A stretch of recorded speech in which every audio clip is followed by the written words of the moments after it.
Welcome to Legacy Cast, where we talk about your story, your way, and what are you doing to make sure that people know about you many generations from now.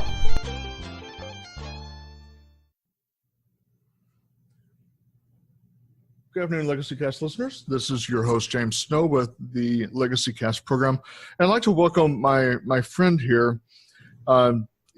He's the head of Propelio, which is a real estate company. And do you go by Chad or Daniel, or how do you go by that, my friend? I go by Daniel, and the company is Real Softworks. Propelio is the website. Okay. But it is a tool for real estate investors and real estate agents. Excellent. And, as the name would imply here with our program, it's we talk about legacy, but not just from a money standpoint, because, really legacy is a much bigger subject. It's something that encompasses, what we believe in, what things we really are passionate about, the things that, we want to create, change in the world, create a better society, things of that sort. So when you hear about legacy, though, Daniel, what does that mean to you? What does that mean to me? It means, like you stated, more than money. Money is here, money is there, it changes, but it's what you do with the money that really creates the legacy. And it's not even so much the money, it's just what you do as a person that creates the legacy. You could have a legacy without any money at all, but it's how you impact and change lives and how long that change lasts. What do you do today in this lifetime that changes generational lifetimes and that you'll be forever remembered for? That can be involved with money or not with money, but your legacy is what people remember generations from now, whether that, be revolved around what you did as a businessman, what you did as, a family man. It's relatively indifferent as far as I'm concerned. Sure. Yeah, I love how you put that, because it reaches sort of into, like the husband, father, grandfather sort of roles as well. Because, we teach something to those that follow behind us. And, the things that are important, we should pass that knowledge on and leave the next generation more equipped, more enabled than we found the world. And each generation could be better for it. And that's very important, to me, especially, not just in a business standpoint, but also on a personal level. People that know me very, very well know that I'm a person of faith. And so, that belief structure is very core to everything that I do. And so, it's an important consideration for me, as far as, incorporating legacy into each and everything in life. How do you feel that that would be important for other people to consider? If they were to think about, what are they doing in life and how are they going to set out that plan? How would you say that they prioritize that? How they prioritize that, without sounding too raw with that. Many people will never have a legacy, and I don't want to say that in a discouraging factor, but most people don't have the will within them or the fortitude to last long enough to create a legacy. A legacy is not something that is typically born overnight, although it has happened. It's something that you fight decades for, and it is a passion that so many people cannot even understand, and that's because you are making such big changes that so many people feel like you're going against the grain. And it's the people that go against the grain and do the things that are not typical are the ones that will be remembered. And if that was so easily done, there would be more people that are forever known. And that's my short way of saying Sure. A response to that. And I like how you put that, because, though it's something that a lot of people don't do, most people should. As a society, unfortunately, we become soft and lazy. And it's like, as an American culture, we've gotten away from things that, generations before us, when we were, our origins in the European world, those origins, were very much about legacy.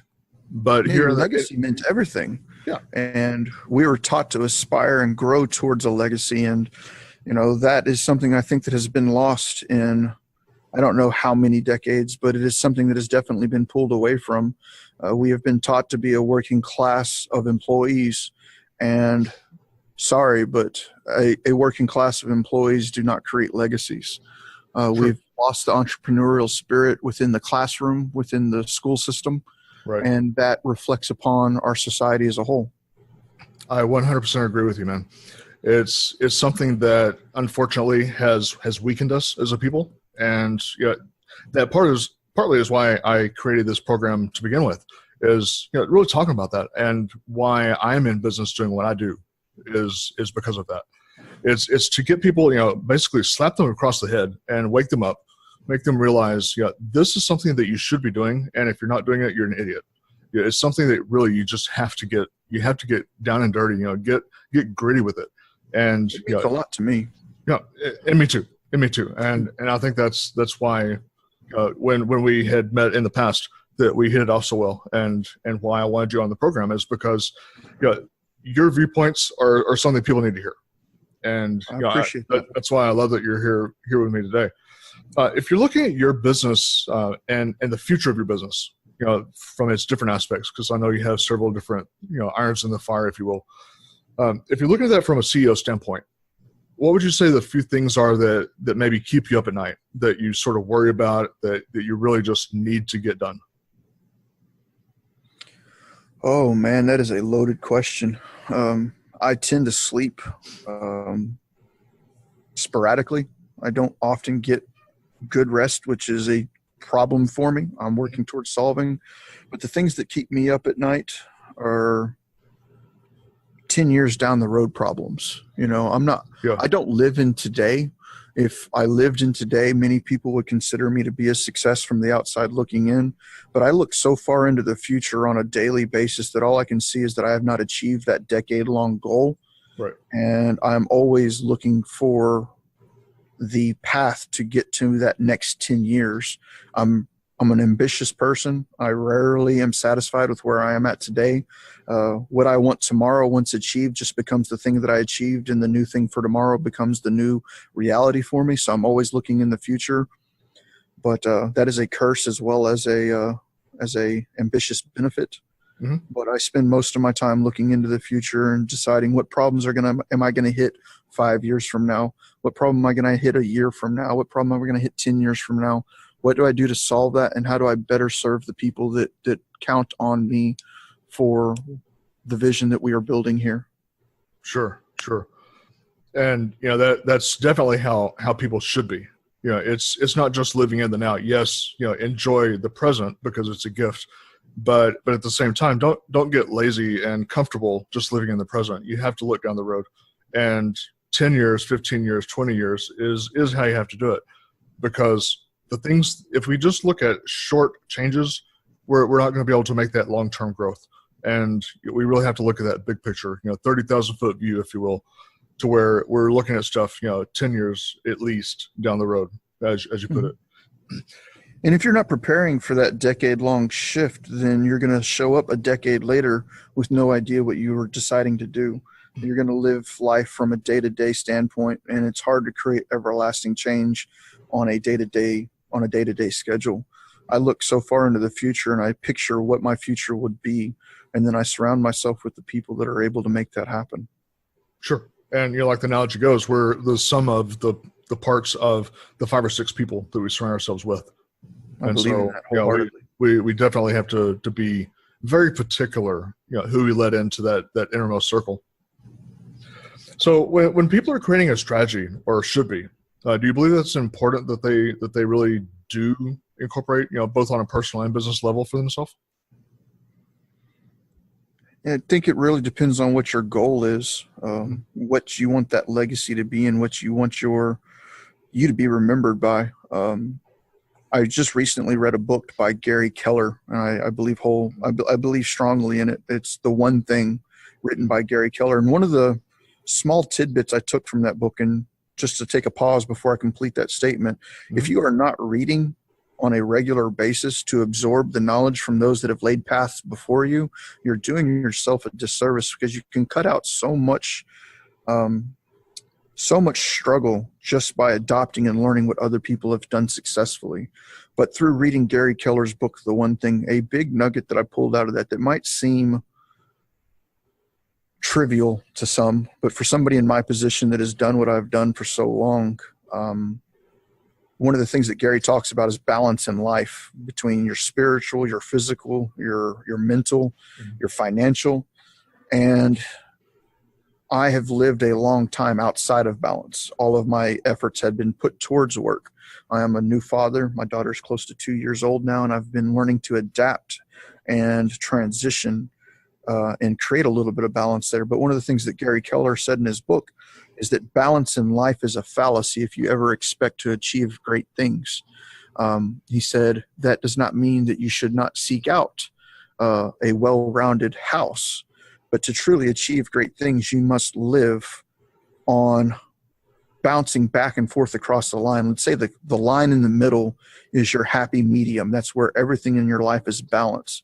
What he said is you cannot create consistent balance. It'll always have to be an overlapping, bouncing back and forth across that line to achieve great things. You might spend a week or a day or 2 weeks or a month way deep far onto the other side of that line, but you need to learn how to pull yourself out of that deep, dark side of the line and pull yourself back to the middle, at least for a moment, at least momentarily, or swing back to the other side where you've lost balance and then focus there, and then constantly pivot back and forth and putting full and all maximum effort into one direction at a time. Because if you're trying to do all things simultaneously, you will achieve mediocre results. You will have to bounce across that line and dominate while you're on the other side of that line, and just make sure you don't stay over there for too long. Yeah, very, very, very well put. Very well put, man. So with people that are wanting to start up in a business, and obviously there's going to be a lot of failure out there.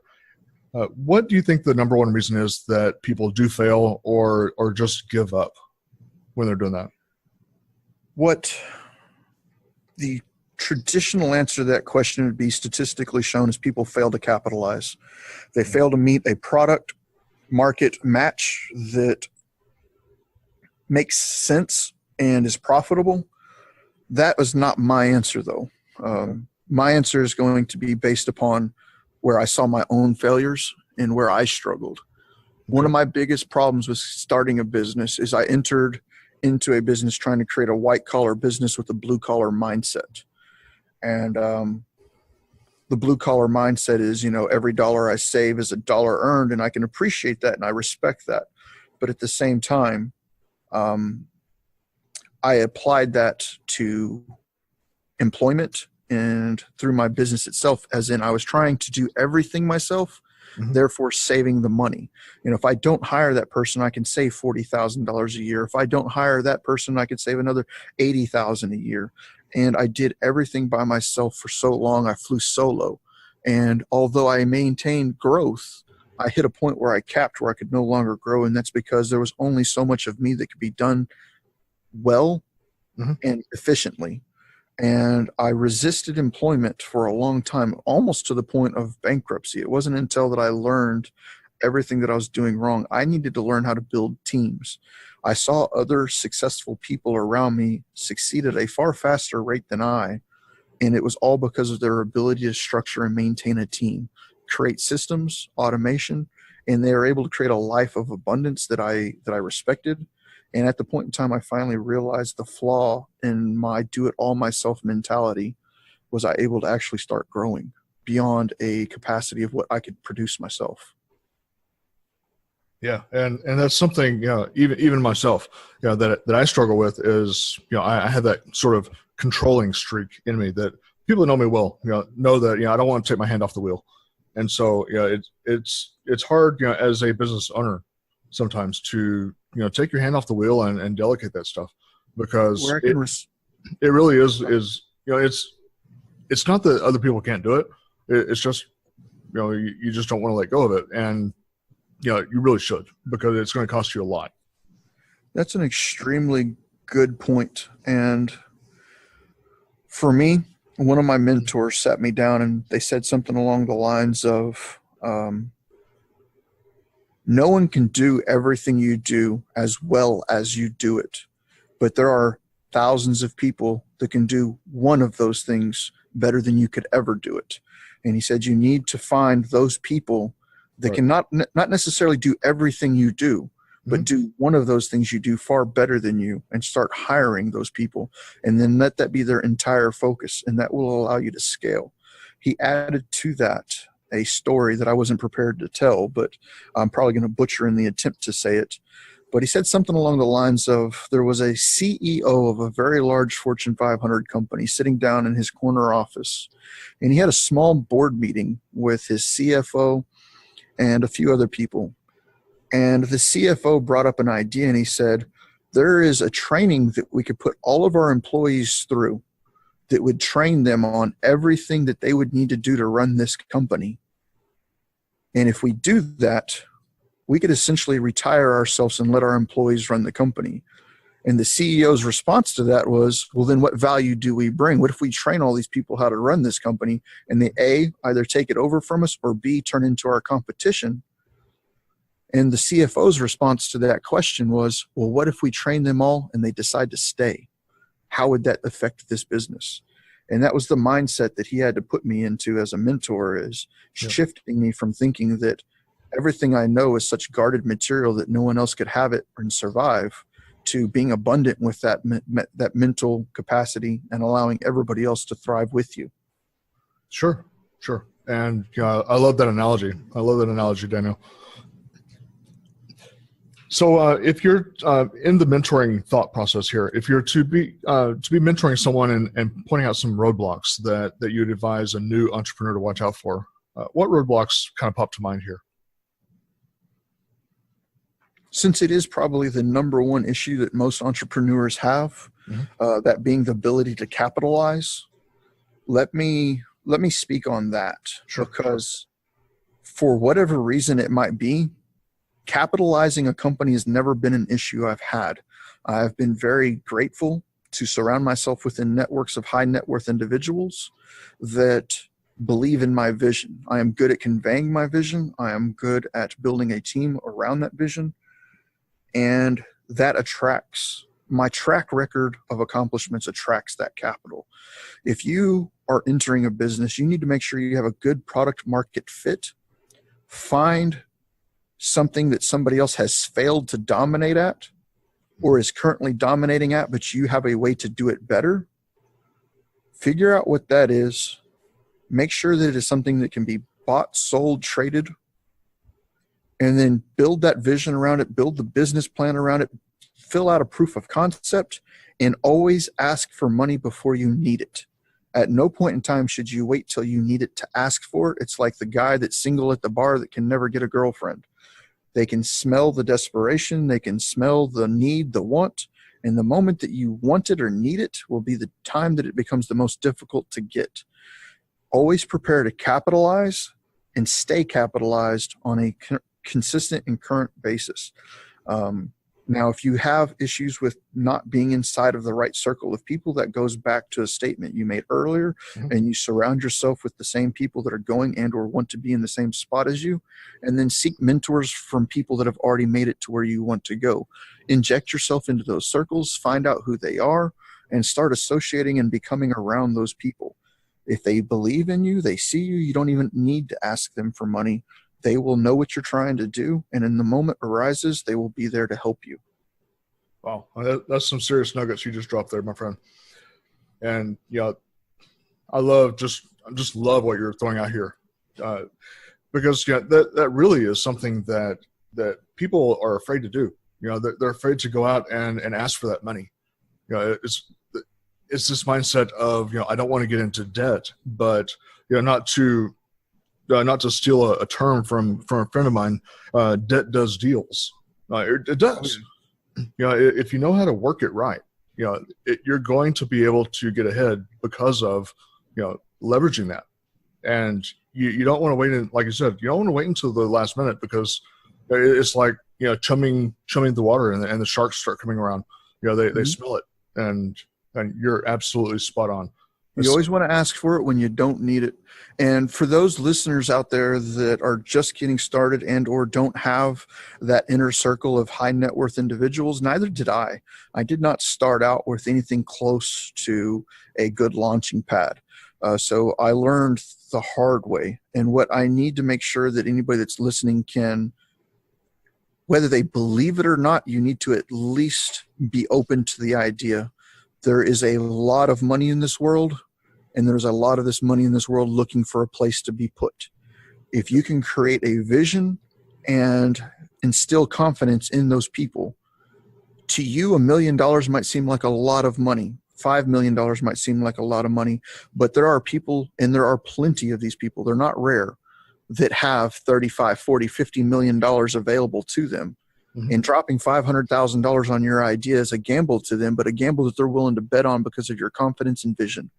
If you can build that confidence and you can build that vision and you can start injecting yourself into these circles, it might not happen today. I'm 10 years into this to have built that network. This is, so many people see the plant growing from the ground, but don't see the months or years that it took for that seed to gain the nourishment it needed to break ground. So this is not a simple, 3-month path. Although some people are able to achieve it very rapidly, this is a decade-long vision that you're starting to see the fruits of. Beautiful analogy with the seed and growing roots and so forth. I love visuals like that. So since we're kind of talking about those resources, what support and resources should a budding entrepreneur be looking for first that's going to best position themselves for that success? Like-minded people that have achieved what you want to achieve. Where you find those people is not something I can answer, because everybody that's listening to this is going to be from different walks of life and have different goals. Yep. But find out who has achieved your goal, and that is the person you need to listen to. Do not listen to anybody that has not been in or is in the shoes that you want to be in.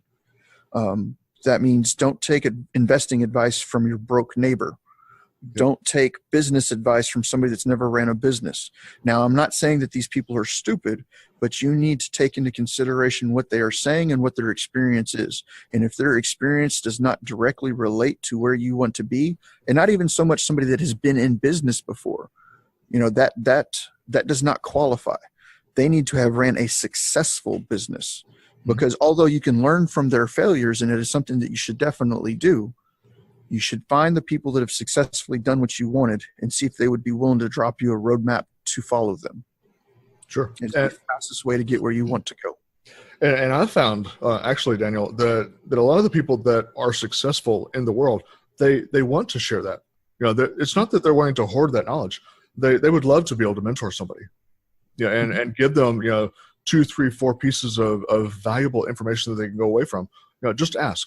Don't be afraid to ask, because that knowledge is just one favor away, and they want to give it to you. From my understanding of that statement and my network is that the people that have bootstrapped it from the ground up and made it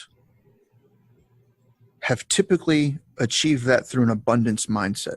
Correct. There are people that are able to achieve great wealth through a scarcity mindset, but most of the people that I've met grow up and get through there on an abundance mindset, and they want to give it back. So just like you stated, they want to pay it forward. They want to see others succeed. That doesn't mean that they're going to sit there and lend you their ear just to waste their time. They know that they have knowledge and they want to spread it. Mm-hmm. But at the same time, they don't have 10 hours to waste their time. So if you're out there consistently taking action, and that the people around you can see that, those people that have bootstrapped it from the ground up will see what you're doing, respect that, and quite often reach down a hand to pull you up to the next level. Sure. Another great point. So we're kind of in an interesting point in time here, especially in our society, that people are starting to kind of inject their value system, their belief system into their business. Used to, we didn't hear a lot of that. People kept, it's like that separation of church and state mindset. People are starting now to actually put their belief systems into their business. How do you feel about that? I believe that you should be able to do whatever you want to do with your business as long as you're not directly harming or hurting somebody. How you represent and portray your business should be genuine. And if spiritual mindset is part of your lifestyle, then it should reflect in your business because it's genuine. You should not be scared of who you are or where you've been. It's something I struggled with up front, starting to think, I need to portray myself as that white collar worker. I need to wear my suit and tie.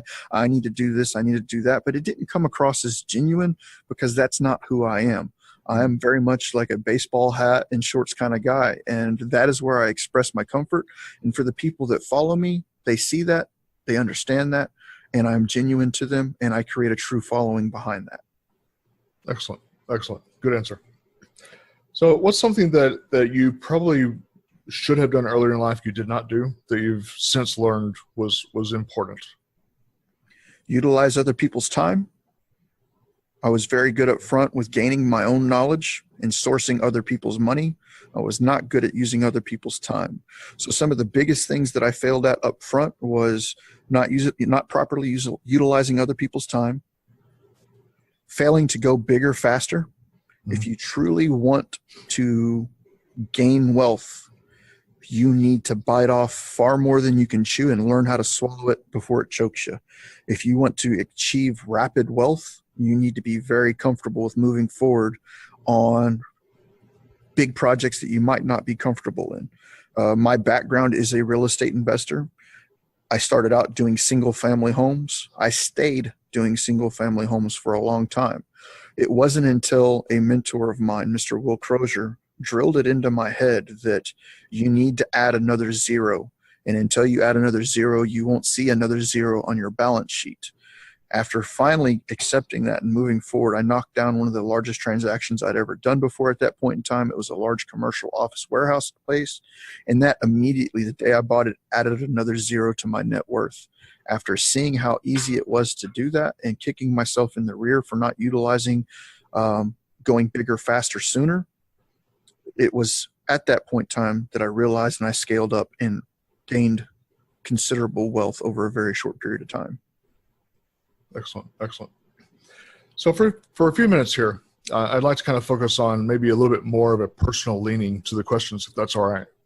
Okay. So what hurdles have you personally faced when starting up your businesses, and how'd you overcome that?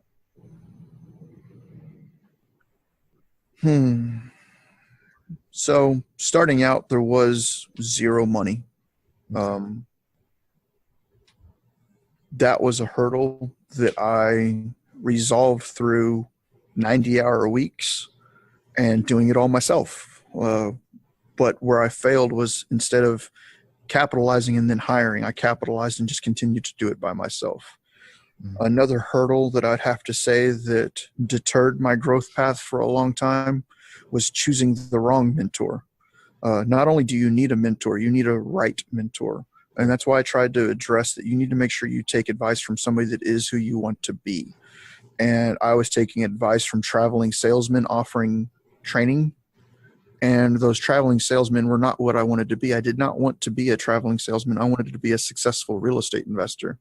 So I was talking to traveling salesmen about how to become a successful real estate investor. And that was a poor choice of mentors. I finally found actual real estate investors that were doing massive deals, and they became my mentors. And that was where I started seeing a exponential curve occur inside of my business. They were not motivated by selling me more training. They were motivated by seeing me grow. Yeah. So was that kind of obvious to you, or did you sort of stumble upon that answer when you came on it? Could you state that for me in a different way? I didn't understand. When you were just overcoming those hurdles, was the solution to that kind of obvious, or did you learn basically through painful experience? Pretty painful experience. The first house I did, I cleared almost $100,000 in profit off, not direct profit, but $100,000 in cash back into my pocket, coming from somebody that was bouncing checks on a regular basis to having almost $100,000 in liquid cash in my bank was a pretty big jump for me. And then within close to a year and a half, this was when I was like 23 years old. I'm now 34, I believe. But at about 23 years old, I put that $100,000 in my back pocket, more money than I'd ever seen in my life. I then moved forward in less than about a year and a half. I almost tripled it. I was up to almost 250,000. And then I took several big losses. Coming off of those big losses, I sought out mentorships. And the mentorships that I found were the traveling salespeople. After committing to those traveling salespeople, I watched my bank account dwindle and dwindle and dwindle down to almost the point of bankruptcy. And it wasn't until I realized what had been happening and how I had been. I don't directly know how to say that, but after seeing what had happened and what was being done intentionally, I was able to quickly reverse the path that I was on and moved back towards some of the philosophies that I had with a better understanding of what I was doing, and then move forward from there. So I don't know if that was the answer to your question, but it was not an easy thing for me to just say, oops, this was a mistake. The mistake took quite a while for me to realize. And by the time I realized it, fortunately, I did it before I hit complete and total catastrophe. Mm-hmm. But it allowed me to grow forward from there, almost on a restart. Sure. So when you were starting your particular business, how did you get started? Maybe talk me through some of that process. What did that look like? Propelio is my current venture that I will be remaining in for probably the rest of my life. Propelio is a website for real estate investors. I was a full-time investor. I still am. Although Propelio consumes most of my time, I still have my rental portfolio. Not so much rental portfolio. I don't own any single-family homes. I'm looking at acquiring more commercial assets. But as I was in the single-family investing world, I was spending close to probably $1,200 to $1,300 a month in software subscriptions to help with my business. And they all did specific things really well. But what they never did was integrate into each other. So they were all, 12 to 13 different softwares spread across 12 to 13 different websites that didn't integrate. I was in a mastermind group with several other successful real estate investors, successful business people. And I mentioned to them what my problem was and what I was looking to do. And there was another person in that group, Nate Worcester, the co-founder of RealSoftWorks and the guy behind Propelio as far as programming goes. Nate Worcester was a software engineer, and he and I became friends. And in a very short period of time, we decided to go into business together and create Propelio.com. Okay. So Propelio solves the issue of 12 different products that don't integrate well. What we do is we provide services to real estate investors all under one platform that integrate and automate well to each other. Excellent. So what kind of compelled you to go into real estate versus other directions? Quite honestly, if you go to any public library or bookstore and you go into the personal development section and you look at finances and you look at wealth, real estate dominates the shelves. So whenever I was a younger man, I had, I'd went through several hardships and I was looking for alternative paths to get me out of the trouble that I was in. I wanted to become financially free. I didn't want to be, a slave to a 9-to-5 for the rest of my life. So all of those things being said, I started looking at some personal development books, all of that pointing back to real estate. And by the 23, I bought my first house as an investment. And that's what kind of launched me into real estate. Cool. So is there maybe another career or another profession that you would like to attempt at some point, sort of sticking in the back of your mind there? Honestly, no. Although Propelio is my passion and I look forward to seeing the Propelio Academy grow. We could talk about that at a future point in the show if you'd like. Mm-hmm. But I think my life goal right now is to spend more time traveling and with my family. I don't really need or want any other responsibilities or tasks. I'm an ADD kind of person. I'm sure that there'll never be a point in time where I stop doing, but I never want anything to, I don't want anything to interrupt me enjoying life. Whatever I do in the future will be something that can work around my life, not become my life. Okay. So if you were to describe yourself as far as qualities, what would you say your greatest strength would be? The ability to pull the trigger. That is something I see a lot of people struggle with. I can look at something and make a decision and hold myself accountable to it. I don't freak out. I don't analyze. I don't overanalyze. I do enough analysis to make myself a go no go decision. Mhm. And then once I choose no go, I'm not the person that's too egotistical to say I've made a mistake, and I can quickly pivot on that. If there's anything that I would say I'm good at is being able to look 10 years into the future and see what that problem 10 years from now will be, and then developing a solution to achieve the solution to that problem before 10 years hits. Good deal. So the flip side of that coin, obviously, would be what's your greatest weakness then? My greatest weakness has been building a team. And managing a team. I still struggle with managing a team. I'm an introvert by nature. I don't directly enjoy being around people. So having a team around me is a struggle, but it's a struggle that I'm learning to adapt and deal with because it is necessary to grow. Yeah. So a lot of us, have that special place, that we go to get our ideas, whether that's, walking the dog or jogging or, just in nature, or maybe a special spot in the house. Do you have a special spot that you go to get your ideas and brainstorm? I do. It might not be politically correct to say it, but the nation in and of itself seems to be becoming a little more acceptable of it. But marijuana, weed, you might not like hearing me say that, but for real, it's the only thing that I have found that allows me to relax. Okay. Like I said, that might not be the most PC of answers, but I'm going to be straight with whoever's on there. It allows me to relax. Hey, yeah, no judgment here. So if someone, obviously there's going to be somebody listening here that's wanting to get into doing what you do, and they're listening on, and hopefully they're taking just note after note, because you've been dropping some huge knowledge bombs here. Describe at a very high level what the process is behind what you do in your business. I am very much the visionary in the business. Mm-hmm. It was something that took me a long time to see a benefit to, because I am good at seeing the future in the next 10 steps. Okay. That comes so easy to me. I never placed any value on it. I didn't see what the benefit to that was. But I am very much the visionary of the company. I'm surrounded by the integrators. Some badass people surround me that I could not live without. My partner, Nate Worcester, Ryan Harper, and all of the team that's around that are people that believe in me and believe in the vision that we're creating. I don't think I went on topic with that, but if you want to ask that question again, I might try a different stab at that. Just describing your business at a high level, what is it that you do? Oh, my business itself? Yeah. So I think the one sentence answer to that is we help real estate investors achieve their goals. That is the simplest and most straightforward way of putting that, but Propelio.com is a source for real estate investors to gain access to tools to help simplify their life, automate their business.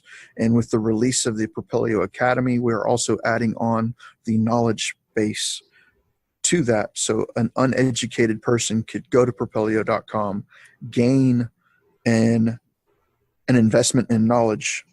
Propelio provides that knowledge, and through that become financially independent through real estate, the same way that I did. So you're mentioning the academy, and we're kind of to a point where this really is a good place to dig in a little deeper on that, as we're rounding the last turn on the show. But tell me some more about the academy. What is that? The academy has been something I've wanted to do for close to 6 to 7 years. Okay. I grew up relatively poor and in a family that was, my father was great, has always been great to me.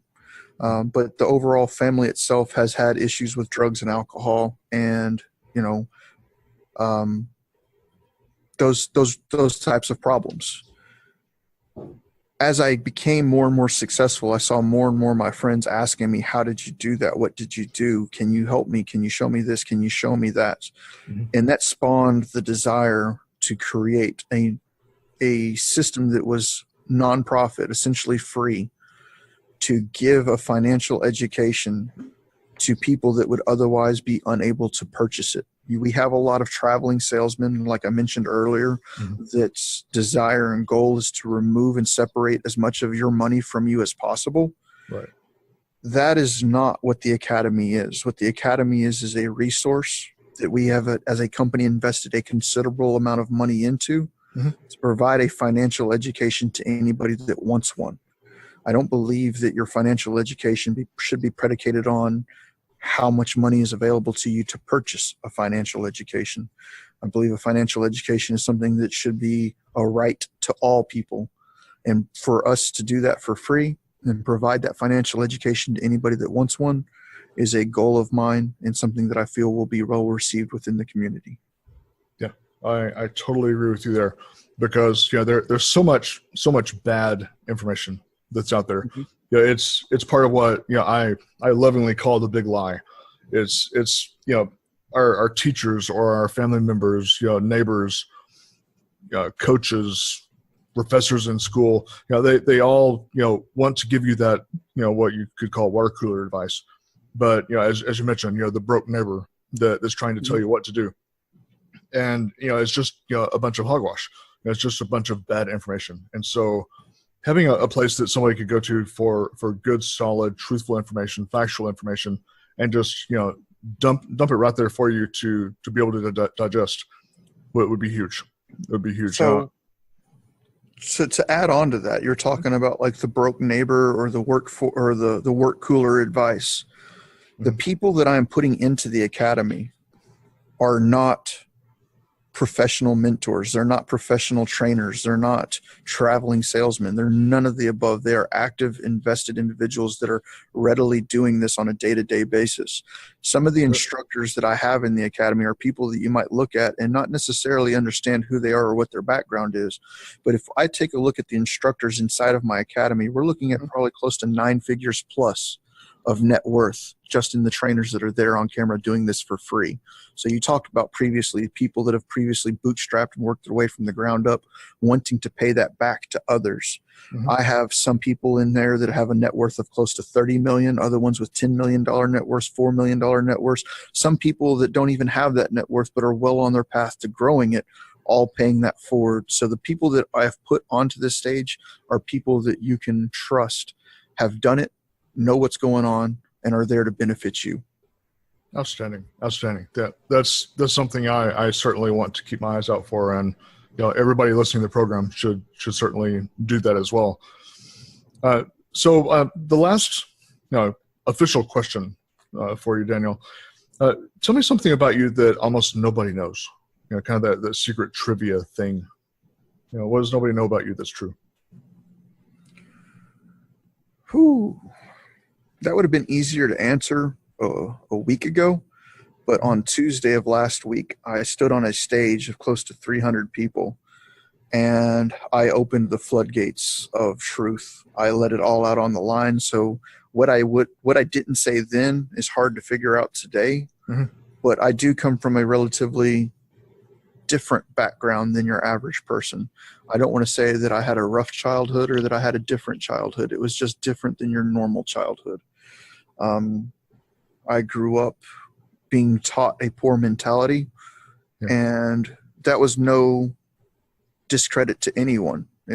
I grew up in a poor neighborhood. I learned poor values. I moved to a middle-class neighborhood. I learned middle-class values. This is not anything that would not be known to me, but I just laid so much out on the line Tuesday that it's hard for me to directly think of something that I didn't say then that I could say now. I worked from the bottom up. Many other people have. Many other people will. One of the things that I'd have to say that most people don't realize or know about me is that despite my outward appearance, I am covered in tattoos. I do look a little intimidating to some people. I'm probably one of the most passionate and giving people you will ever know. And even though I'm an introvert, that introvert causes me to come across as cold in public settings. So it's just a protection mechanism for myself because I'm nervous. But when people really get to know me, they will quickly find out that I'm probably one of the most passionate and giving people they'll ever meet. Yeah, and I would agree with you, Daniel. So what would be the way that they reach out to you, Daniel? Through the Academy. The Academy is scheduled for a October 1st launch of 2018. That Academy is built on forums. So if you get into the Academy and you engage in the forums, I am a regular on the forums, and that would be more than an opportunity for you to reach out and sort of ask questions. That'd be propelio.com. And on October 1st, you will have access from propelio.com for the Academy. Excellent. Good deal. Well, this is Daniel Moore with our Legacy Cast program today. And Daniel, thank you for coming on and giving us a wealth of solid information, solid tips, tricks, advice that people can take and actually incorporate into their life, apply to their life, and grow from it. So I appreciate your time on, and it's been a pleasure and an honor to have you on the program today, my friend. Well, I truly appreciate it as well, and thank you for your time, sir. Thank you.